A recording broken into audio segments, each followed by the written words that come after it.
We'll proceed. I now call upon Carjet Kenya under clearing and forwarding.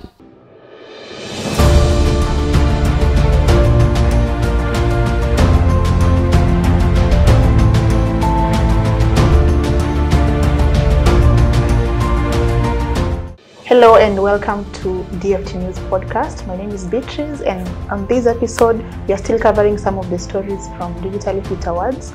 I am joined on the studio by Mr. Gregory from Carjet Kenya Limited. They were the winners, the gold winners actually, in the category of clearing and forwarding. First of all, congratulations Gregory, and welcome to the show. Thank you so much to be here. Glad to be here. Gregory is my name, from Carjet Kenya Limited, Business Development Director. We have been in existence in business in Kenya since 1998, and I've been in Carjet since 2010. Now that's 13 going to 14 years, and it has been quite an interesting experience. So what is it that Carjet Kenya Limited does? Generally explain to us what is the company all about.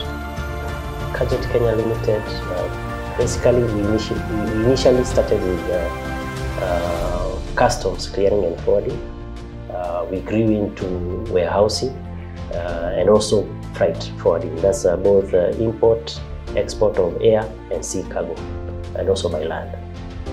So that means you work with global clients, right? Yes, we do work with global clients. In fact, we would only, yes, we work with local, but our main client base is the importers and exporters within Kenya and within East Africa region.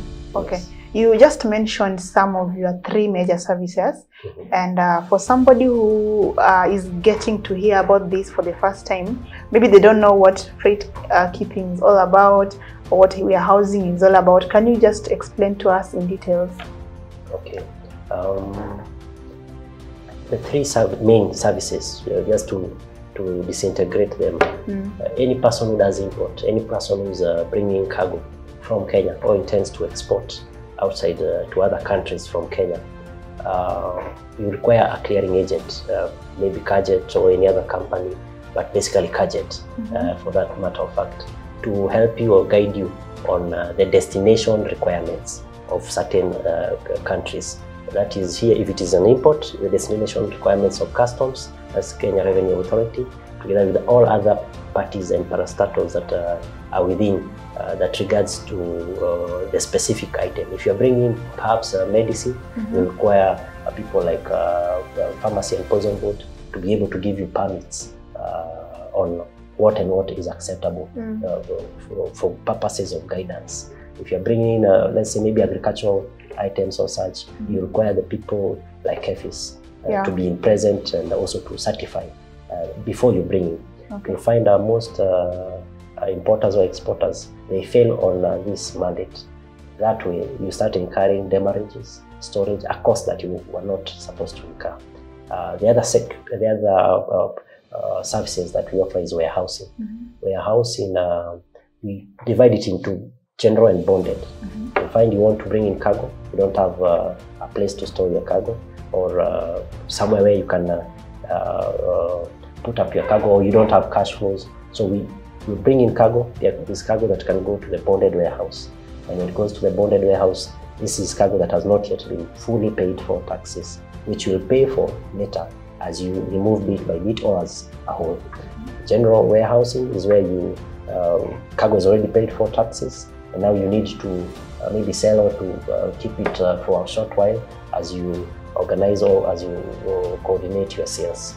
And all that in the warehousing, we also assist in the stock management on a weekly basis or on a monthly basis, depending on how much you're going to sell. And you'll find, especially young people, you don't know where to put up a warehouse or stock. You could come and we assist you or guide you on what is required before you import, so that you can warehouse your goods and also advise you on your stocks each and every time. Okay. Yes. Now that you mentioned helping young people and managing their warehouse, what is the procedure? Where do I start if I want to import maybe, let's say, beauty products from China, and I want you to keep them for me somewhere in one of your warehouses? What is the procedure? How can I go about that? We are quite, I would say we are quite straightforward in terms of what is required. So before you import, we will always advise a client, share the items. If it's the beauty product, then we will share with you what is needed. You share with us maybe a performer invoice. I would think when you're purchasing those items, you are given an invoice or a document. From there, then we are able to advise you on what are the parameters of having this cargo in this country at each this and this point. That is, if your cargo was supposed to come in to go to Mombasa, we will advise by the time it is arriving at Mombasa, freight will be this much, taxes will be this much. You need to have complied with PPB, that is Pharmacy and Poison Board, because this and this is not allowed, or this and this is allowed, so that you're able to have your cargo at the right place with the cost that we had initially quoted for you. Yes. So because you are a clearing and forwarding company, does it mean when I have my products, let's say I have groundnuts, I want to export them to Tanzania, can you help me with that? And how can I get your services? Yes, we do help. We do help at a fee, definitely. Okay. And as again, if you have anything that you're thinking of exporting or importing, we always advise our clients to share the documentation. See, the documentation is as much as it is, it helps in the quoting of taxes and whatnot. It's a tying document. It's an official document that you have acquired from somewhere or you have generated from somewhere. Then we're able to quote you. We'll advise you the groundnuts, if they're acceptable in the country of destination. And these groundnuts will only be ferried in this type of a container for purposes of health. It can be packaged in this type of manner for purposes of health. And also for purposes of on arrival, the nature of the goods on arrival. You find that maybe you want to export fruits. You export fruits in a manner that, or you package them in a manner that it's not conducive. They arrive, that's a lost sale. They are rotten. Yes, they are rotten. So it is good that you have someone who can guide you, even in whatever you're doing before you start. It's good you seek knowledge, seek guidance, and you can run around with it because now you're empowered at the end of the day. Instead of initiating something, you have no documents or papers to show that this is... What type of documents, basically? You see, every country is guided. Yeah. To you, for someone to come into your house, you'll say you have to remove your shoes at the door. Or you say, no, you just walk in with your shoes. Yeah. Or you ring at the bell. Yeah. So each and every country is guided by law. Yeah. And there are countries that you will hear they don't allow maybe milk products from the country, from this and this country. They don't allow. Why would they? And who would be there? At the end of the day, someone or an officer, a police officer, wouldn't be fully aware of each and everything, or give you a certificate of each and everything. So there are those bodies that are established by governments so that the laws or the needs of the economy are met as per the people of that country. Okay. So you find, if it is in Uganda that you want to sell your bananas or to purchase your bananas from, they have requirements. You can't package your bananas or that's not accepted in that country. In that country. Yeah. So who will tell you if it is not someone who's conversant with the logistics and the norms and the customs procedures of this and of a certain country? It is only a clearing agent who will guide you. Yeah. So do you work in every country globally, or are there some countries that you help people clear and import and export? We have partners all around, and one thing we are keen also to, we don't work with UN sanctioned countries. Why? These are countries, because transacting with UN sanctioned countries, the bank wouldn't transfer funds. It will become an uphill task to transfer any funds from, if Kenya has not been sanctioned, to a sanctioned country. That way, if there is no money that is moving around, you're not able to operate. Because you will package, but how will you pay for those goods? Yeah. You will load, but then how will you pay for those goods? So all other countries you work with except the UN sanctioned countries. Does that mean that you have agencies or partners in all these other countries, or how do you do it? Is it all online, Or? We have partners around, Okay. such that we're able to, either through the shipping lines, because shipping lines are broker for shipping lines. We offer, a shipping line would have containers, but they need also us to market their containers. They need us to also bring the business in. So through them, we're able to reach out to various countries and partners around. Okay. So what have been some of the challenges in this line of work now that you work in so many countries, a lot of logistics here and there? What have been some of the major challenges and how have you been able to handle that? I think since I joined 2010, one key challenge for most players is playing by the book, because you'll find that various customs companies, they would like to not play by the book. So you'll find, I'll ask you a simple question that I always ask even some of my clients. How would 1 kg of gold and 1 kg of cotton, for those who charge per kg from one destination to the other destination, how would 1 kg of gold and 1 kg of cotton be charged the same? How? Even, yes. Because the weight is the same. No. And the value? And the value is very different. Yes. So one person should be taxed as per higher the values of the value of their consignment. Yeah. And the other person should be charged taxes as per the value of their consignment. Yeah. That's a question that I ask most of my clients who say they may be bringing through various ways. So why I say that is because every shipment brought into the country or outside the country needs to have its documentation.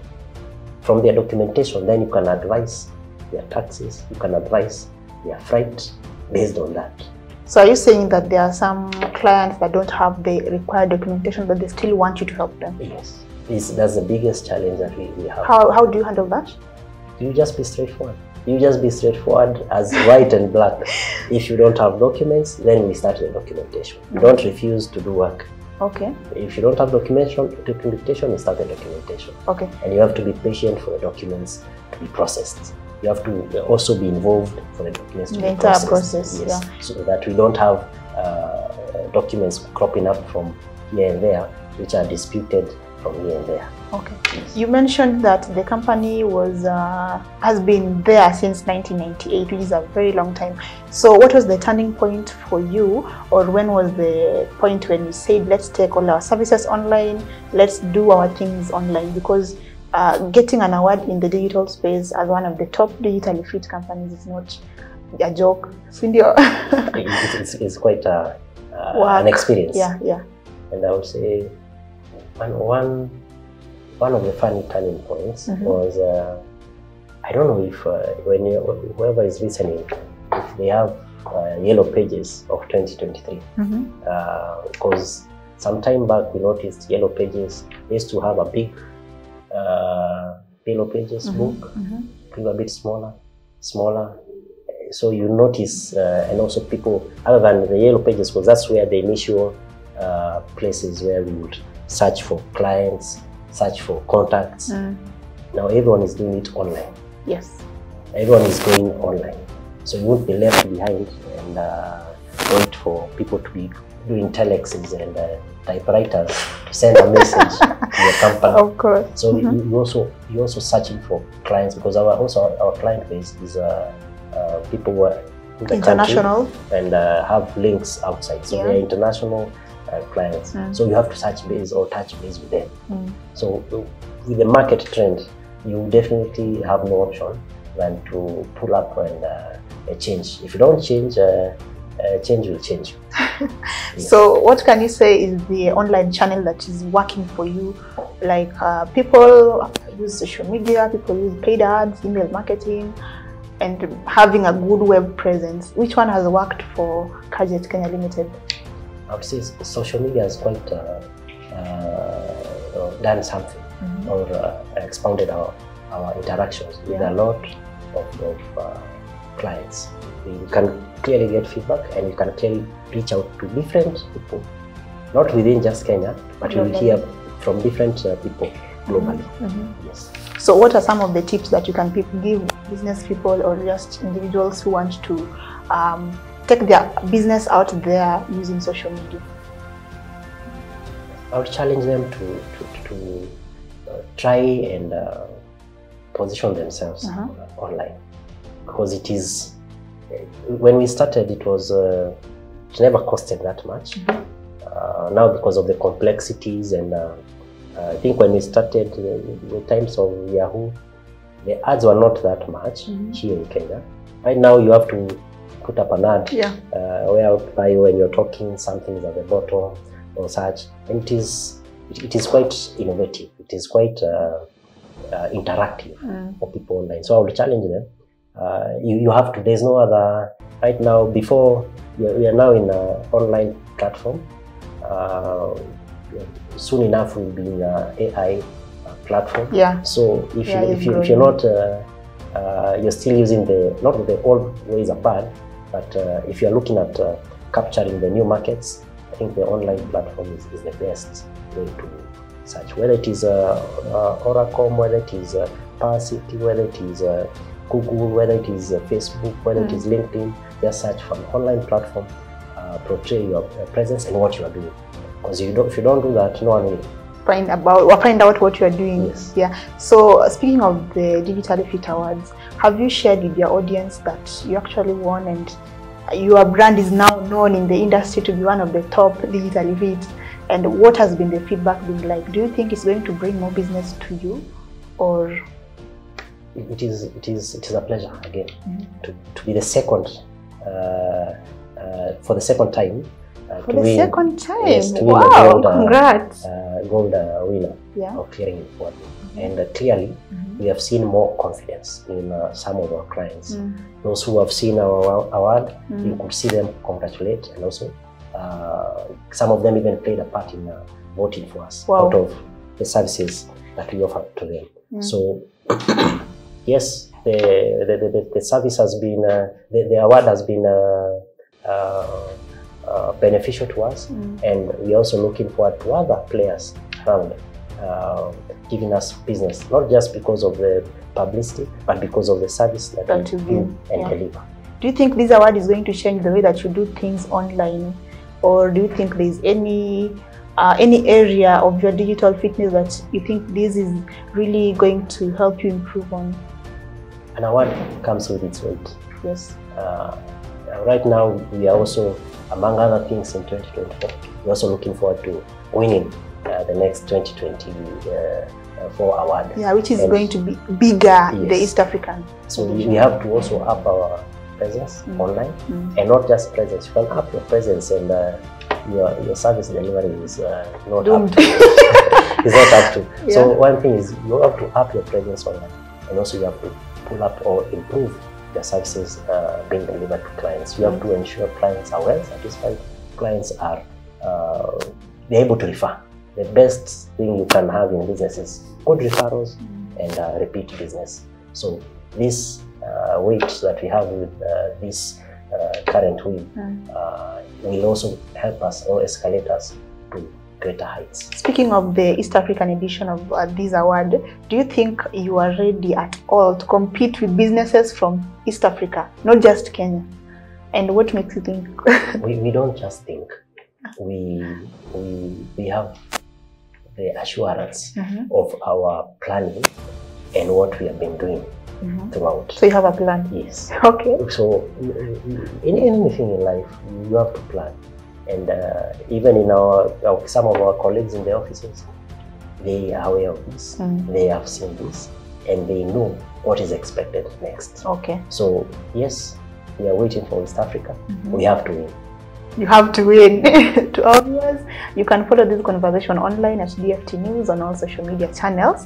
And Gregory, can you tell us if you have any projects that you're working on currently? Yes, we do. In our side, we would say project terms of various businesses that we are doing. We have various pharmaceuticals that we are offering services to. We have various construction companies that we offer services to. That is with, not to mention government projects, and we also have warehouses that we are constructing. Okay. In our own warehouses. Okay. One of our warehouses is already up and running.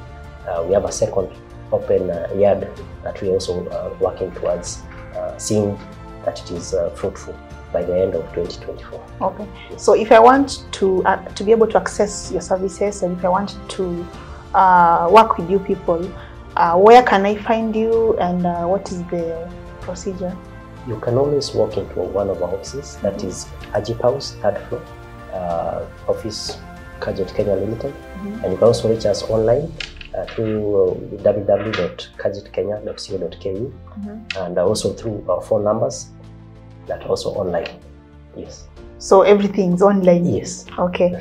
Once again, congratulations for winning a second time. That means you really work on improving your brand every time so that you're always relevant online. And as you go back to Carjet Kenya Limited, we wish you all the best. Any parting shot for all viewers? Well, I would say we are looking forward to a great 2024 as we end 2023.